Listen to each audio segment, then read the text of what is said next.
Hello friends. हम में से काफ़ी लोग हैं जो सालों से अलग अलग जगह पे काम कर रहे हैं in the field of we can say biology, biotechnology और क्लिनिकल प्रैक्टिस और कई सारी जगह पे। तो आज हम कुछ बात करने जा रहे हैं, वो है स्टरिलाइजेशन और उसके साथ साथ में डिसइंफेक्शन की भी। तो हम में से काफ़ी लोग बहुत अच्छे से जानते हैं और काफ़ी लोग जो है ये बहुत बेसिक सी बात है उसमें कंफ्यूज होते हैं। तो चलिए आज थोड़ी इसमें इस पर से धूल हटाने की कोशिश करते हैं, इसे थोड़ा और क्लियरली समझने की कोशिश करते हैं कि स्टरिलाइजेशन क्या है, डिसइंफेक्शन क्या है और ये कैसे कैसे होता है, इनके क्या क्या कौन कौन से प्रकार है, कि किस किस तरह से ये किया जा सकता है। तो पहले बात करते हैं कि स्टरिलाइजेशन क्या है। तो स्टरिलाइजेशन एक फंडामेंटल प्रोसेस है, ठीक है। माइक्रोबायोलॉजी में, क्लिनिकल लेबोरेटरीज में, हॉस्पिटल्स में, ऑपरेशन थिएटर्स में, फार्मा प्रोडक्शन हाउस में और इवन इन कॉलेज लेबोरेटरीज और एनीवेयर के it is basically design to eliminate all forms of life.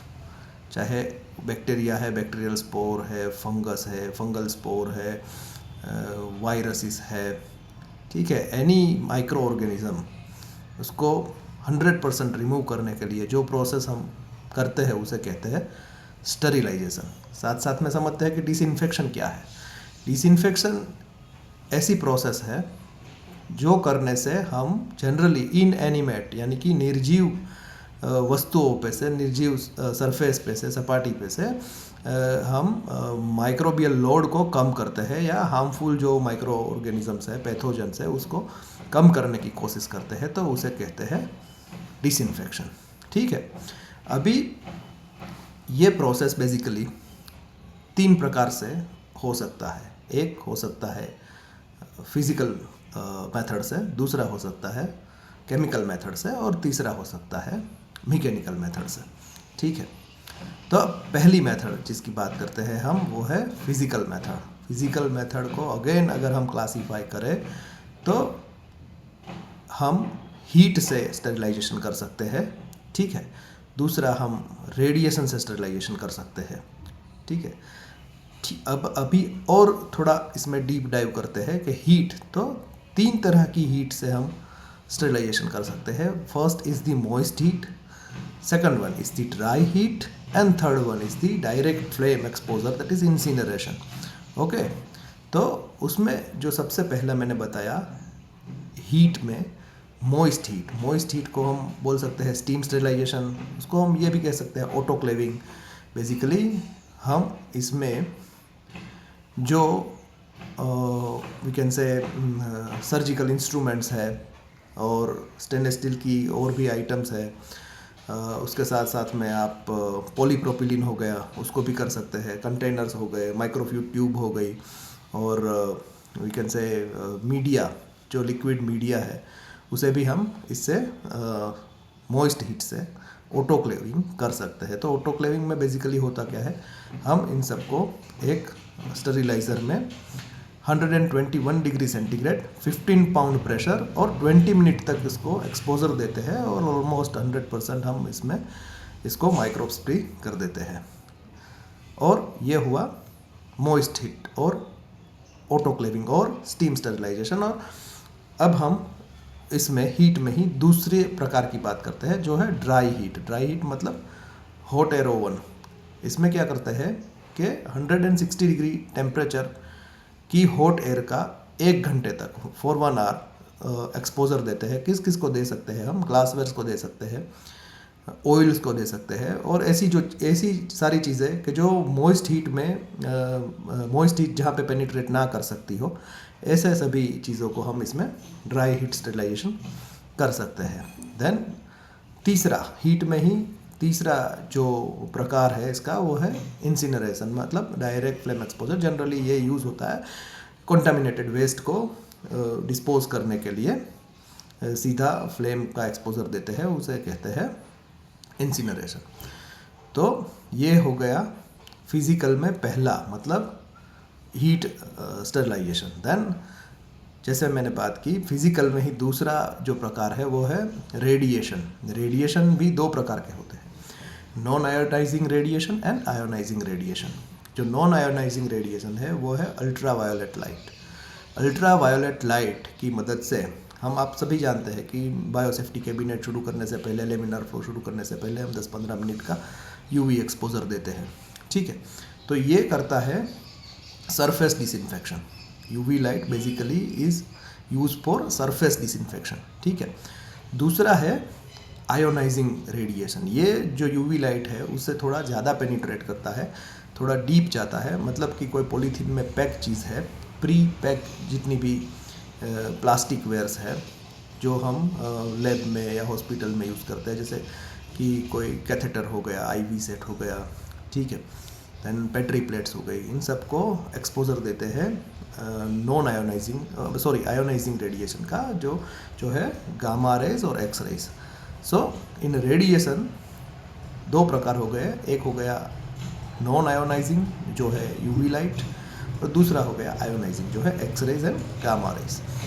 Then अभी हम जाएंगे तीसरे प्रकार की बात करेंगे। अभी तक हमने बात की एक प्रकार क्या था, हीट स्टेरिलाइजेशन, ठीक है।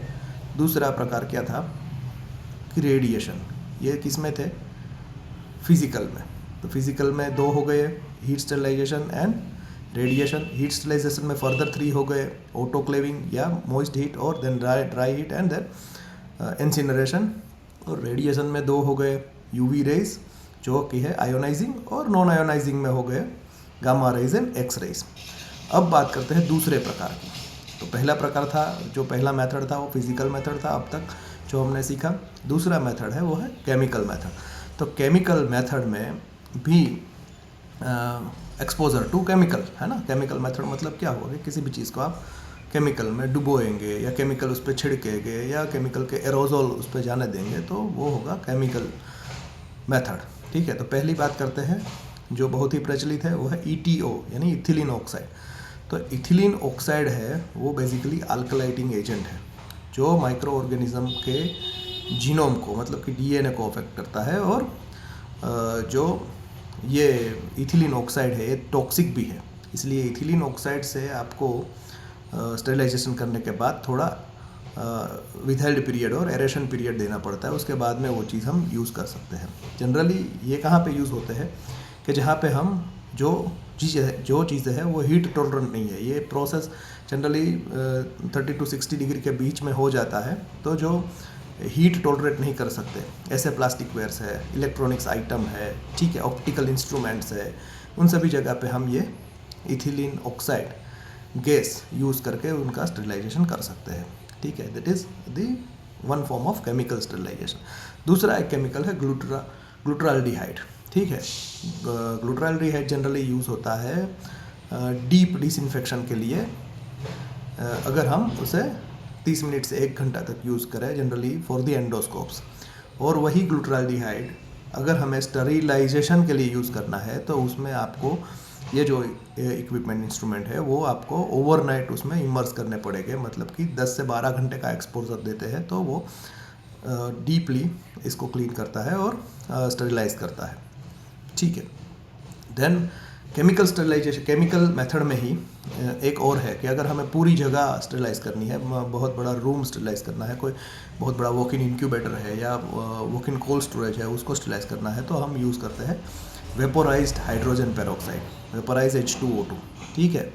वो यूज़ होता है एंटायर रूम में, और यहाँ पे क्या कह सकते हैं कि आप एंटायर शेड में या कहीं पे भी उसको यूज़ कर सकते हैं। उसकी वेपर्स होती है, छोटे छोटे मिस्ट बन के पूरे रूम में फैल जाते हैं, और वो भी ओवरनाइट उसका जो एक्सपोजर होता है 30 मिनट के फ्यूमिगेशन के बाद जो उसका ओवरनाइट एक्सपोजर होता है उससे आपको बहुत ही क्लीन एरिया, और जनरली ये यूज़ होता है फार्मा मैन्युफैक्चरिंग प्रोसेस में, जहाँ पे एसेप्टिक फिलिंग होती है, जहाँ पे वैक्सीन प्रोडक्शन होता है, सभी जगह पे यूज़ होता है। और उसकी पहले यहाँ पे यूज़ होता था फॉर्माल्डिहाइड, लेकिन अब फॉर्माल्डिहाइड की जो कार्सिनोजेनिक प्रॉपर्टी है उसकी वजह से उसको यूज़ उसका कम करके या बंद करके H2O2 का यूज़ होता है। और ये H2O2 जो है वो एकदम एनवायरमेंटल फ्रेंडली है, क्योंकि वो जब डिग्रेड होता है तो वो H2O और O2 यानी कि पानी और ऑक्सीजन में डिग्रेड होता है, तो वो आपके जो एरिया है उसमें और कोई हार्मफुल इफ़ेक्ट वो नहीं करता है। देन तो ये सारे हुए केमिकल मीन्स और केमिकल मेथड। देन अब फाइनल जो है वो है मैकेनिकल मेथड। तो मैकेनिकल मेथड क्या है? जैसे हम सब ने देखा कि पहली मेथड थी वो थी फिज़िकल मेथड, दूसरी मेथड थी वो थी केमिकल मेथड, और अब ये तीसरी और लास्ट मेथड है वो है मैकेनिकल मेथड। तो मैकेनिकल मेथड में जो हम बात करते हैं तो सबसे पहला आता है फिल्ट्रेशन। ठीक है, तो जिसे हम मीडिया में या वायरोलॉजी के लैब में इसे हम सेइज फिल्ट्रेशन भी कहते हैं। 0.22 माइक्रोन का फिल्टर है, उसमें से हम मीडिया को या लिक्विड को पास करते हैं, तो ऑलमोस्ट उसमें से सारे बैक्टीरिया है, स्पोर है, फंगल स्पोर है, सब कुछ निकल जाता है। कुछ वायरस है निकलते हैं, कुछ वायरस है इसमें से नहीं निकलते हैं। देन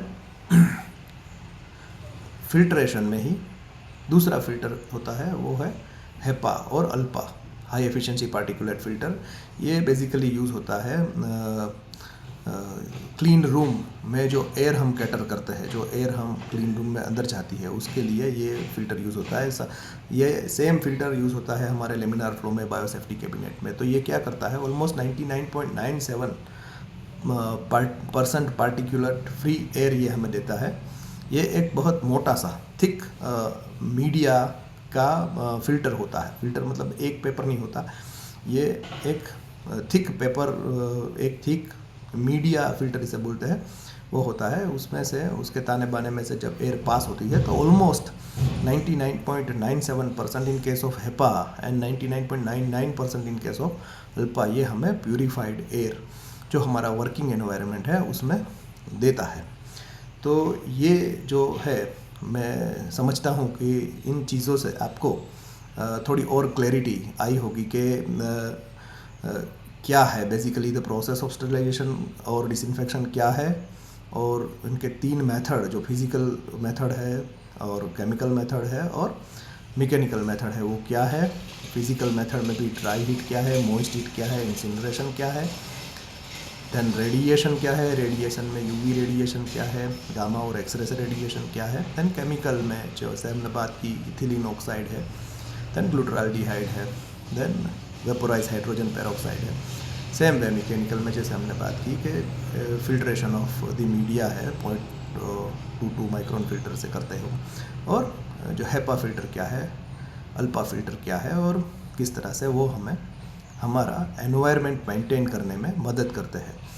तो हम लोग ऐसी बेसिक छोटी छोटी चीज़ें हैं जिसके डिटेल में नहीं जाते, तो उसमें थोड़ा हम अंदर जाने की कोशिश कर रहे थे।